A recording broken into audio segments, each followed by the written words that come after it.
দেশের দ্বিতীয় স্বাধীনতার পরে আবার যদি দেশকে নতুন করে গড়তে হয়, ফান্ডামেন্টাল কিছু ডিসিশন নিতে হবে, ঠিক কিনা বলো?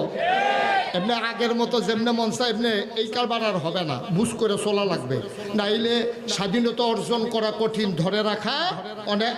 স্বাধীনতা অর্জন করা সহজ, ধরে রাখা অনেক কঠিন, ঠিক কিনা বলো?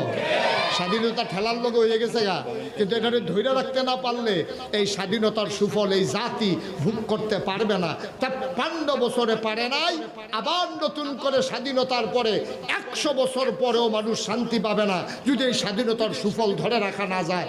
আর ধরে রাখতে না পারলে যেই ছেলেগুলা তাদের রক্ত দিয়ে ঢাকার রাজপথকে রক্তে রঞ্জিত করে দিল, ওই রক্তের সাথে বেঈমানি হয়ে যাবে, ঠিক কিনা? এই রক্তের হক আদায় করতে হবে, যারা জীবন দিয়েছে তাদের স্বপ্ন বাস্তবায়ন করতে হবে। আর নাইলে আমাদের এই স্বাধীনতার কোনো দরকার ছিল না।